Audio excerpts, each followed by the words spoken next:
নমস্কার, আমি নিবেদিতা। শুধুই গল্প নিবেদিতা চ্যানেলে আমার সকল শ্রোতা বন্ধুকে স্বাগত জানাই। অনুগ্রহ করে চ্যানেলটি সাবস্ক্রাইব করবেন। গল্পটি ভালো লাগলে লাইক ও শেয়ার করবেন। আপনার একটি লাইক আমার কাছে অশেষ মূল্যবান। আপনার একটি সাবস্ক্রিপশন আমাকে পরের গল্পের জন্য উৎসাহিত করে। আপনাদের অমূল্য মতামত জানাতে অবশ্যই ভুলবেন না। আমার আজকের নিবেদন একটি ছোট গল্প, বাজার সরকার। আসুন গল্পটি শোনা যাক। নীলাদ্রিবাবু বারান্দায় বসে খবরের কাগজখানা পড়ছিলেন চা খেতে খেতে। একেবারে টাটকা কাগজ।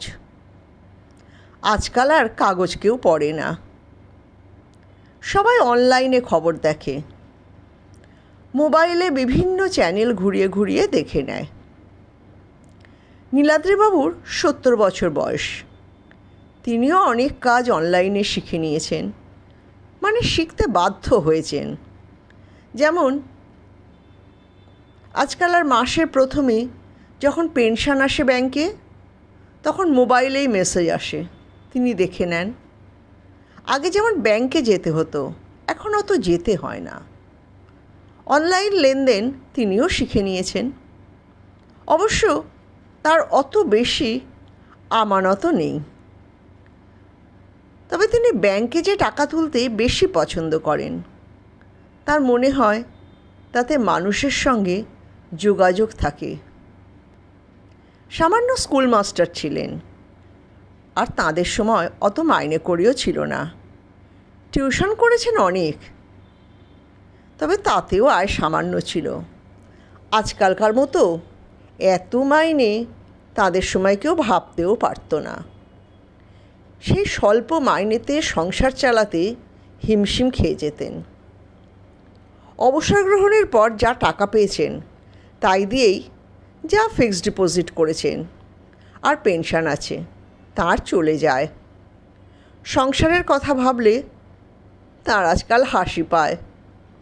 অবশ্য তার সমসাময়িক বন্ধুবান্ধবরা তাকে হিংসে করে, বলে, সংসার তো করলে না ভায়া, কি বুঝবে মর্ম। এই কথাটা শুনলেই তার হাসি পায়। তিনি অকৃতদার, না নিজের ইচ্ছেতে নয়, বাধ্য হয়ে। কিন্তু কাউকে তো আর সে কথা বলা যায় না, বলা যায় না। ভায়া, আমারও জীবন ছিল, যৌবন ছিল, ইচ্ছা ছিল একটি রমণী নিয়ে সুখে সংসার করার, স্বাদ ছিল একটি সন্তানের বাবা হওয়ার, একটি সন্তানের মুখে বাবা ডাক শোনার। স্ত্রীর যত্ন পাওয়ার অধিকার আমারও ছিল। প্রেম আমার জীবনেও এসেছিল, নিঃশব্দে নয়, সশব্দেই এসেছিল। কিন্তু তাকে আমাকে ফিরিয়ে দিতে হয়েছে। আমি কি আহত হইনি, ক্ষতবিক্ষত হইনি, বিনিদ্র রজনী যাপন করিনি? করেছি, সব সহ্য করেছি, সব উপেক্ষা করেছি এই সংসারের জন্য। এই সংসার যে কী তা বলবো আমি তোমাদের। নীলাদ্রিবাবু যখন স্কুল শেষের দিকে এসে পৌঁছেছেন, ওই 18 বছর বয়স হবে, তখন তার বাবা হঠাৎ একদিন রাত্রির বেলা হৃদরোগে আক্রান্ত হয়ে অকস্মাৎ চলে গেলেন। রেখে গেলেন 37-38 বছর বয়সের স্ত্রী, নীলাদ্রি ছাড়া আরও 4টি সন্তান এবং একটি বিবাহযোগ্যা ছোট বোন, যার বয়স 22-23। মানে নীলাদ্রি ছাড়া আরও 4টি ভাই বোন, অর্থাৎ তাঁরা ছিলেন 3 ভাই 2 বোন, এক আইবুড়ো পিসি আর মা। সাদা কথায় বলতে গেলে 7টি পেট চালাতে হবে। তার সঙ্গে তাদের সবার পড়াশোনা। ভাগ্যিস বাড়িটা বাবার তৈরিই ছিল। ছোট একতলা বাড়ি হলেও বাবা বাড়িটাতে 3টে বড় বড় শোবার ঘর তৈরি করেছিলেন। রান্না খাওয়ার আলাদা ঘর ছিল। থাকার জায়গার অভাব ঘটেনি। নীলাদ্রি ছিলেন ক্লাস 11-এ। তারপরেই এক বোন, যে ছিল ক্লাস 9। তারপর পিঠোপিঠি 2 ভাই, যথাক্রমে 7 আর 6। আর সর্বকনিষ্ঠ বোনটি ছিল ক্লাস 2-তে। পিসির বিয়ে প্রায় ঠিক। এহেন সময়ে চূড়ান্ত অবিবেচকের মতো বাবা যে কেন চলে গেলেন, কার উপর দায়িত্ব দিয়ে গেলেন, সে একমাত্র ঈশ্বরই জানেন। এত বছর ধরে ভেবেও নীলাদ্রিবাবু উত্তর পাননি। উত্তর খুঁজতে খুঁজতে ক্লান্ত হয়ে এখন খোঁজাও বন্ধ করে দিয়েছেন। স্কুল পাশ করে কলেজে ভর্তি হলেন। বাবার প্রাইভেট কোম্পানি ছিল। বাবার মৃত্যুর পর যা পাওয়া গেল কোম্পানি থেকে, তাই দিয়ে সামলে সুমলে মা চালাতেন। আর ভাবতেন নীলাদ্রি কলেজটা পাশ করলেই কোনো একটা চাকরি জুটিয়ে নেবে, আর মায়ের সংসার তরণীটা ঠিকঠাক চলতে থাকবে। পিসির বিয়ের সব কিছু ঠিক করা ছিল, বাবাই করে রেখেছিলেন। মা যতটা সম্ভব ব্যয় সংকোচ করে পিসির বিয়ে দিয়ে দিলেন। তারপর মা সমস্ত রকম খরচ খরচা বাঁচিয়ে চলার চেষ্টা করতে লাগলেন। প্রথমেই যা হয়, বাড়ির কাজের লোক বন্ধ হয়ে গেল। ভাই বোনেদের টিউশন মাস্টার বন্ধ হলো। উপরের ভাই তার নিচের জনকে পড়া দেখাতে লাগলো। মার অসীম ক্ষমতা সংসারকে টেনে নিয়ে চলার। নীলাদ্রিকে মা তার লাঠি করে নিলেন। সেই 19 বছর বয়স থেকে নীলাদ্রি হয়ে গেলেন একটা সংসারের বাজার সরকার। মা হাতে তালিম দেওয়ার মতো করে শিখিয়েছিলেন কিভাবে দরদাম করে একটু সস্তার জিনিস কিনতে হয়।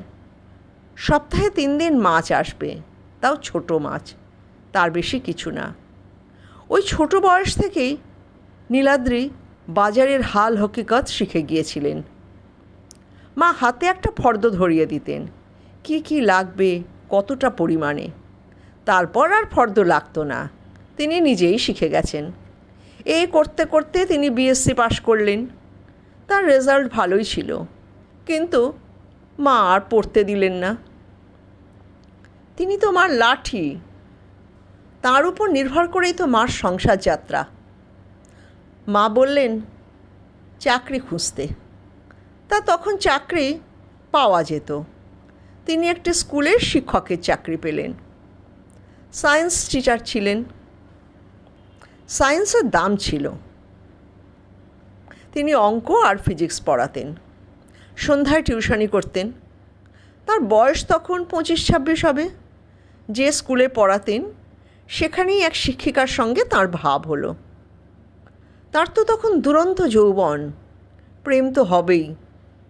তখন প্রেম এত সহজলভ্য ছিল না। তারা খুব নিশ্চুপে প্রেমে পড়েছিলেন। তাদের দুজনের মধ্যেই প্রেমের জোয়ার এসেছিল। আর তার ভালোবাসার নারীর নামটাও ছিল তার অতি পছন্দের, নীরা। নীরা ছিল সাহিত্যের ছাত্রী। তার যে কত কবিতা মুখস্থ ছিল।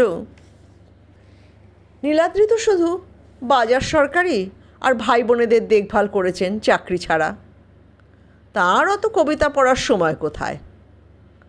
তখনকার প্রেম মানে তো চিঠি লেখালেখি। নীরা কত সুন্দর করে কবিতা কোট করে করে চিঠি লিখত, আর তিনি তো শুধুই কেজো মানুষ। নীলাদ্রির পরের বোন কলেজে পড়ছে, ভাই দুটো উঁচু ক্লাসে। নীরা হঠাৎ একদিন তাদের বাড়ি এসে উপস্থিত।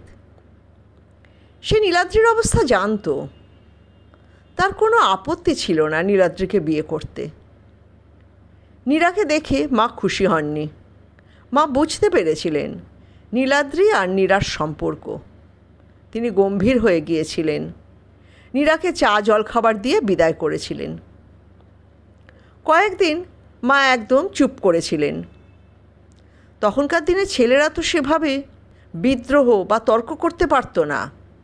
মা রাগ করে আছেন ভেবে নীলাদ্রি ভালো ভালো বাজার করার চেষ্টা করতেন। তারপর মা শুরু করলেন তির্যক মন্তব্য।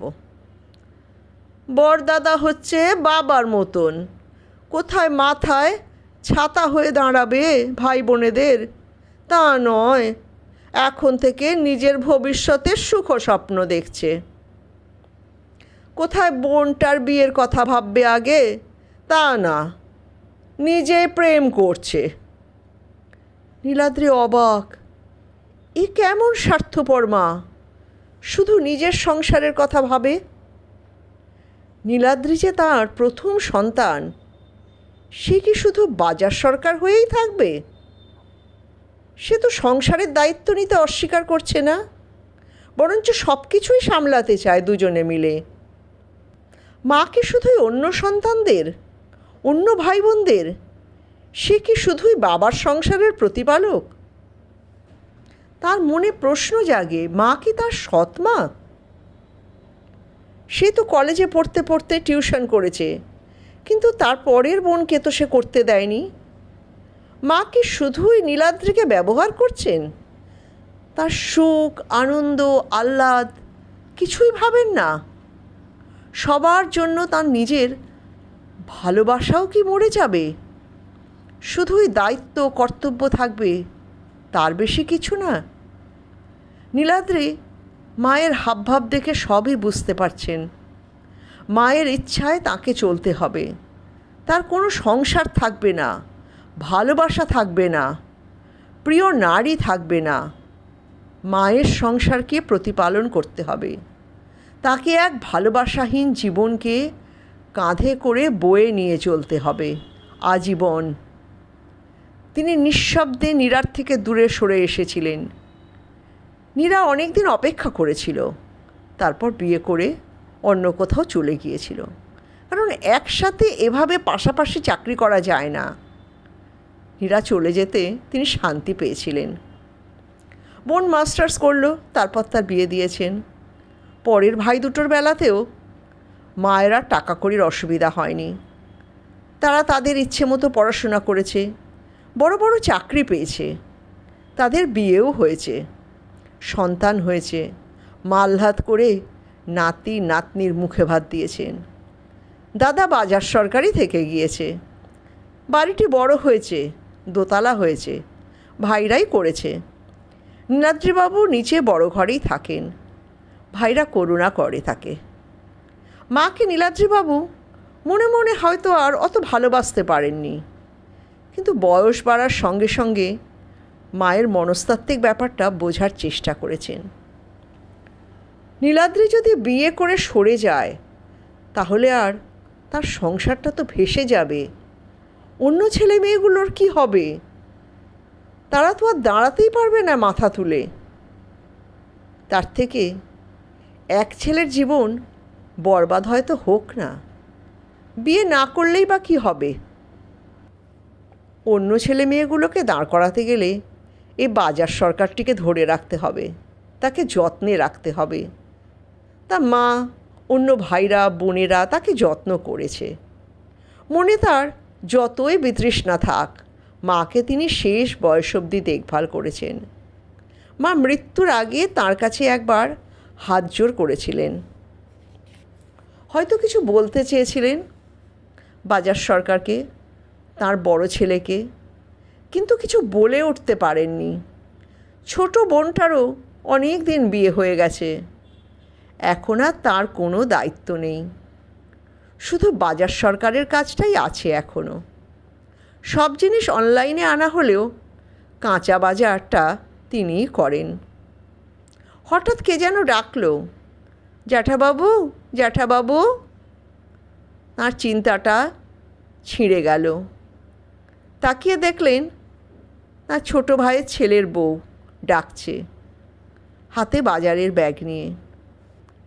তিনি নিঃশব্দে তার হাত থেকে ব্যাগটা নিয়ে বাজার সরকারের দায়িত্ব পালন করতে চললেন।